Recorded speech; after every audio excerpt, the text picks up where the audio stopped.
That's what I had to do Saturday. And it was a situation that, it's like I told you guys, I've looked hard to find the path back to that world. And I can't find clearance. I can't find the clearance to go back to that world. The whole point of that world was to teach me how to learn.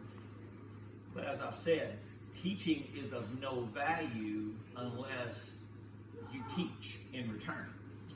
Because if you learn something, Dory's like, you may have the secret to growing the most beautiful African violets in the world.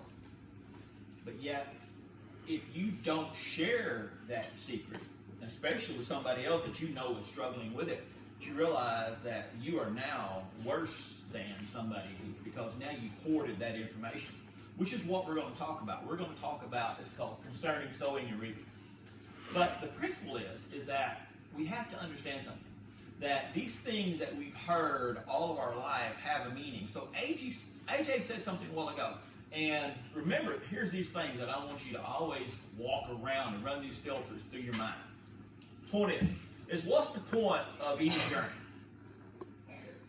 In other words, why are you going on this journey? What are you looking for? What are you thinking about?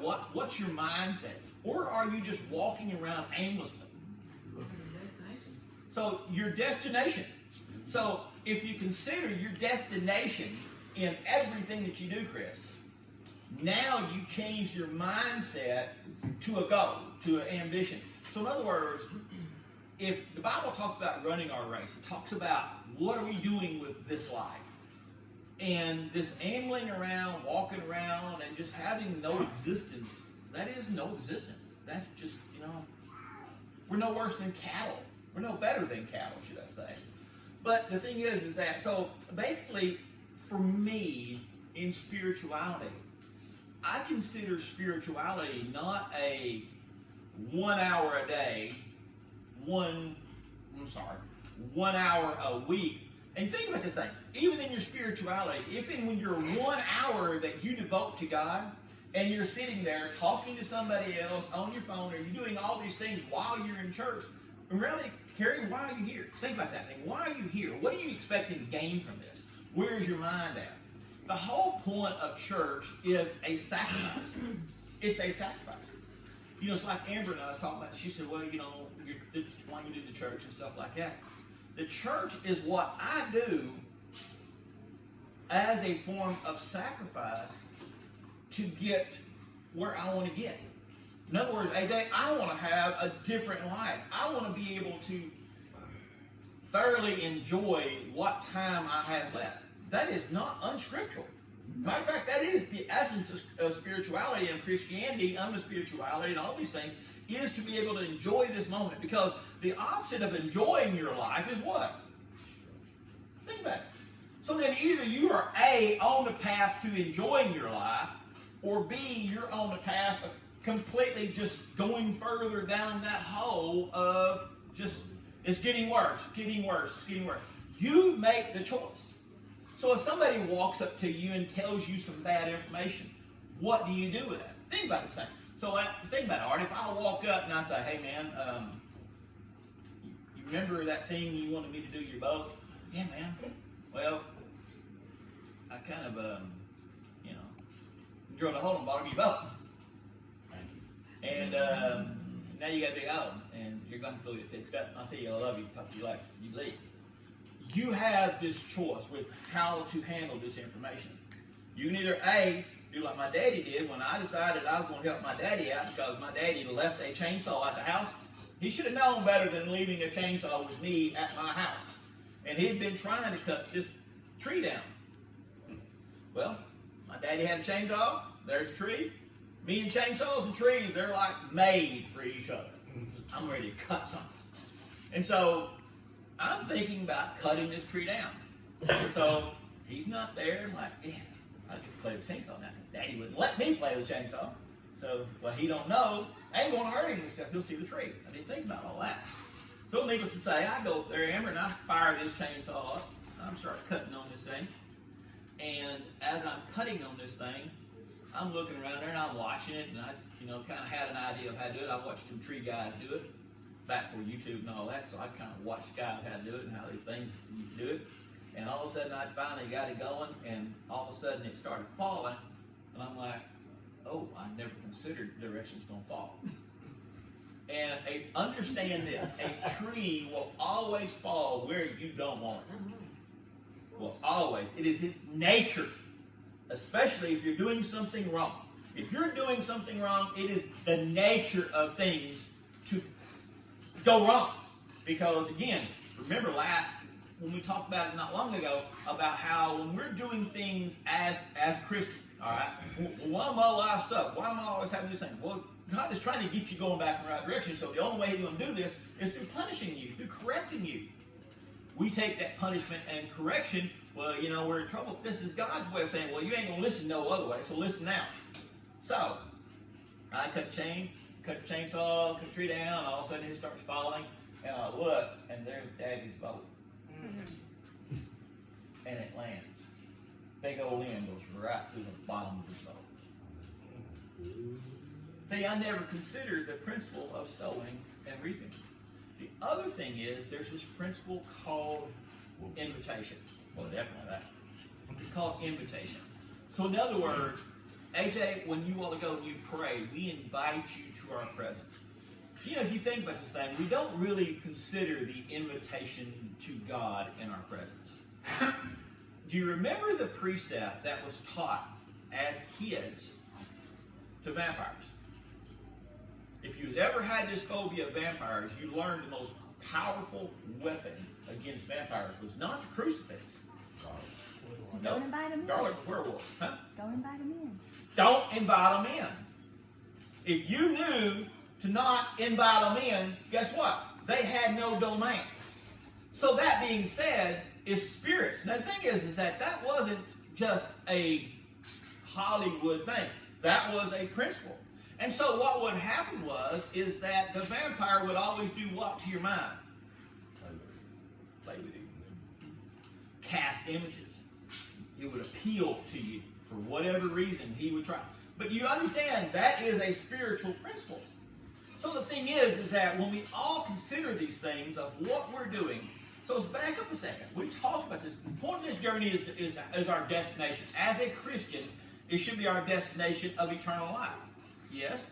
But we've got something between here and eternal life. We have life between here and eternal life. So the question is that there's this whole thing that's kind of entered in. Well, Christianity teaches you to, I heard a guy talk about it. He says Christianity was engineered to make people subservient to the wishes and commands of others. In other words, we forego our rights and our things and our life here, and we cast all of our thoughts upon eternal life. And that is wrong. Because the thing is that between here and eternal life is this thing called life. We have an existence. What do you choose to do between now and eternity? So you're telling me that I've got to choose to suffer between now and eternity? That would suck. I'm just going to be honest with you. That would suck. I have to go through every day of suffering, knowing, Terry, that I've got the ability to make better choices. So we're making choices. So we're having this thing about this, everything that we do, every journey that we make, everything that we read, everything, when we start trying to glimpse everything that we do with the spiritual significance, we start changing. So as an example, when you go on a diet, when you start trying to lose weight, what does your mindset do? Think about it. Well, yeah, you get hungry. But the other side, you start learning, all of a sudden there's this I find myself within a workout curve. I start looking, and I remember one time Amber and I done this. We was working out and doing something, and I had asked her to go in there and get me a lemonade. Well, she comes out and gets me this lemonade, hands it to me. What do you do when you're thirsty? I killed that sucker. And all of a sudden I'm looking at this bottle of lemonade, and I just realized, because I happened to watch how many calories I burnt on the treadmill. And that bottle of lemonade exceeded every calorie that I burnt on the treadmill. Yep. So I just realized that everything that I just did from that moment, all that suffering, all that trouble, was killed in 16 seconds. Because I killed that sucker in about 16 seconds. I just turned it back and I killed it. And I worked out for an hour. I'm like, what the crap? And so you start changing your mind. You start counting what things cost. So when we look at these things, the next thing is that as you're going through something, and as you're doing this study, as you're doing anything, I'm constantly looking for something that sticks out. I'm always, in everything, I'm always looking. Because the sooner you start training yourself to look for that thing, the sooner you start seeing it. The sooner you start seeing these things and understanding what it is. Because why did you see it? Why this morning, out of all the things that you said, because I've been listening for your words. I'm trying to catch your words that you're using now. Because every day's using new words. You need to start listening and ask this question, why is he using this word? So I started paying attention to your wording. But invitation stuck out to me. So I'm like, what is it? Why was invitation? But the next thing is that what do you do with what you see? In other words, Cheryl, if something comes to your mind, what do you do with it? Because you understand you have to get this. You have to get this. The world is full of people who say, does God really exist? Why does God not ever talk to me? God don't talk to you because, think about it, you're a friend. What is your name? Ashley, so I'm going to call you about 15 times now that I know that. So actually, the thing is that if you sit around and wait for somebody to call you, how hard is that? And what are you going to do? All you're going to focus on is what? You're going to wait for that call. So basically, your life is on hold until you get that call, right? Do you realize how much power you put in other people? So your life is on hold. You do nothing else because you sit around and you go, well, I never hear from nobody. I'll never talk to nobody. Then I hate to tell you this, but you might as well just strip this thing away. If they are not calling you, then they are not important in your life. And if they are not important in your life, do not give them value of anything in your life. So in other words, you have to take the dominion of your life. Because if you don't take dominion of your life, Cheryl, someone else will, or something else will. There's somewhere along this line you've got to consider what you're sowing and what you're reaping in your life is what you're sowing and what you're reaping. If you're sowing into a useless being or a useless relationship, then guess what? Guess what you're going to reap? Think about this, Kai. You're not going to go out there and buy a whole bunch of stuff for this house that's not even yours. You're not going to walk, well, I need to put a new roof. I'm renting this house. I need to put a new roof on this thing. The landlord's going to say, heck yeah, boy. Put it on there. I'll be glad for you to spend $3,000 or $4,000. Why do I want to go out there and invest the money, Lance, and put a driveway? I need to widen my driveway. I don't like it like this. Well, I'm going to go out here and spend money. Okay, call Lance. So Lance is gladly take your money for you to widen the driveway that don't even belong to you. But I hate to give you this news flash. Okay, y'all ready for this news flash?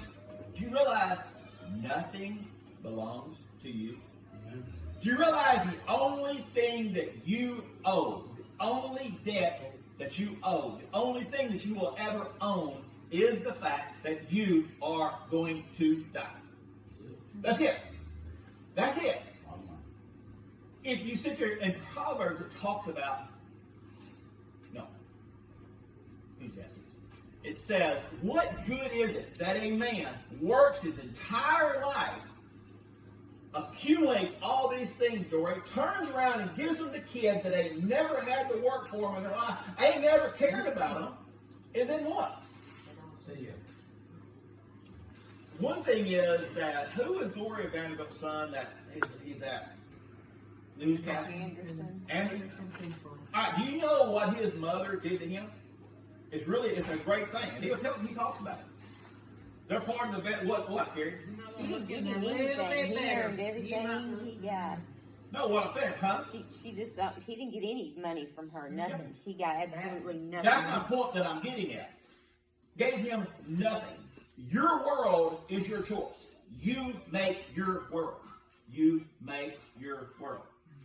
If you was given a fortune and you had never had to work for it, Lance, the thing is you would what?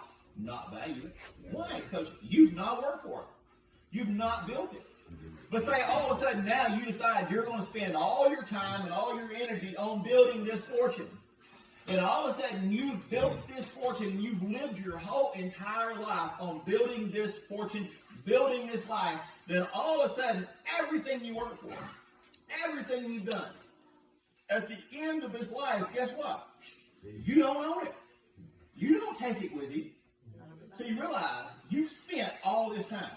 One of the little fantasies I've always kind of just toyed with in the back of my mind is how